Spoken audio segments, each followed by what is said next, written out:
பக்காவான வெண்டைக்காய் பச்சடி தான் பார்க்க போகிறோம். இது செம்ம டேஸ்டியாக இருக்கும். வெண்டைக்காய் உங்களுக்கு எவ்வளோ தேவையோ அவ்வளோக்கு எடுத்துக்கோங்க. நான் ஒரு 7 வெண்டைக்காய் போல் எடுத்து குட்டி குட்டியாக கட் பண்ணி வச்சுருக்கேன்.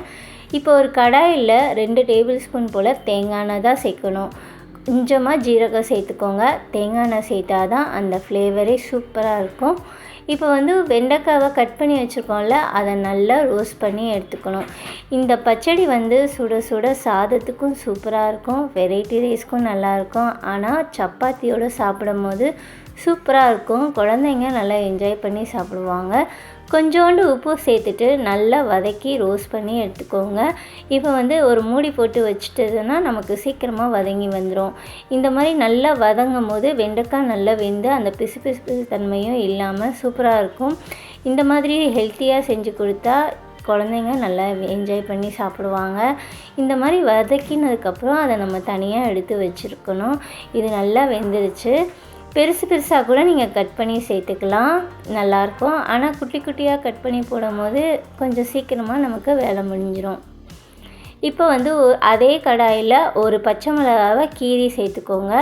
ஒரு வெங்காயம் பொடுசாக கட் பண்ணி, சின்னோண்டு தக்காளி அதையும் சேர்த்துக்கோங்க. இதையும் சேர்த்துட்டு இப்போ நம்ம வதக்கி தனியாக தான் எடுத்து வச்சுக்கணும். இப்போ ஒரு 5 நிமிஷம் கூட ஆகாது, நம்ம செஞ்சு முடிச்சிடலாம்.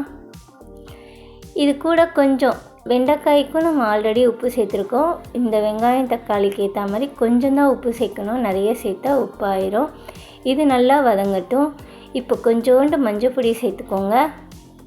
கொஞ்சோண்டு வெறுமிளகாய் தூள் சேர்த்துட்டு ஒரு வாட்டி நல்லா கலந்து விட்டுக்கோங்க. இந்த மாதிரி வதங்கினதுக்கப்புறம் இதையும் நம்ம தனியாக எடுத்து வச்சுக்க வேண்டியதான். இந்த மாதிரி நல்லா வதங்கி செஞ்சோன்னா செம்ம டேஸ்டியாக இருக்கும். இப்போ ஒரு பவுல் எடுத்துக்கோங்க. ரெண்டுமே நம்ம வதக்கி தனியாக எடுத்தாச்சு. இப்போ ஒரு பெரிய பவுலில் பாதி போல் தயிர், கெட்டியான தயிர் எடுத்துகிட்டு நல்லா இது வச்சு நல்லா ஒயர் விஸ்க் வச்சு அடிச்சுக்கணும். கொஞ்சம் கூட கட்டி இல்லாமல் அடிச்சுட்டு நம்ம ஃபஸ்ட்டு வதக்கி வச்சுருக்க வெங்காயம் தக்காளி பச்சை மிளகாவை சேர்த்துக்கலாம். இப்போ வெண்டைக்காயும் சேர்த்துக்கோங்க. சேர்த்துட்டு கொத்தமல்லி கொஞ்சம் பொடுசாக கட் பண்ணி அதையும் சேர்த்துட்டு மிக்ஸ் பண்ண வேண்டியதான்.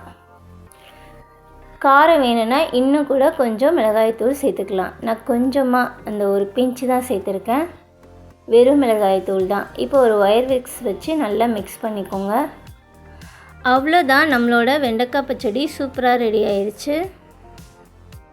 வெஜிடபிள் ரைஸோடு சாப்பிடும்போது கூட அவ்வளோ டேஸ்டியாக இருக்கும். எல்லாத்துக்குமே பெஸ்ட்டு, சூப்பராக இருக்கும். கண்டிப்பாக ஒரு வாட்டி இந்த மாதிரி ட்ரை பண்ணி பாருங்கள். கிட்ஸ்லாம் என்ஜாய் பண்ணி சாப்பிடுவாங்க. வெண்டைக்காயில் எவ்வளோ சத்துக்கள் இருக்குதுன்னு தெரியும்.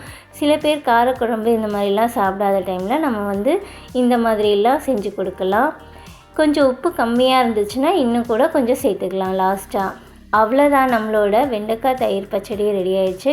கண்டிப்பாக இந்த வீடியோவை மிஸ் பண்ணாமல் ட்ரை பண்ணி பாருங்கள். இந்த வீடியோ பிடிச்சா லைக் பண்ணுங்கள், ஷேர் பண்ணுங்கள், சப்ஸ்கிரைப் பண்ணிக்கோங்க. நீங்களும் உங்கள் ஃப்ரெண்ட்ஸ் அண்ட் ரிலேட்டிவ்ஸ்க்கும் ஷேர் பண்ணி அப்படியே நம்ம சேனலுக்கு சப்போர்ட் பண்ணுங்கள். நெக்ஸ்ட் ஒரு இன்ட்ரெஸ்டிங்கான வீடியோவில் பார்க்கலாம். பாய்.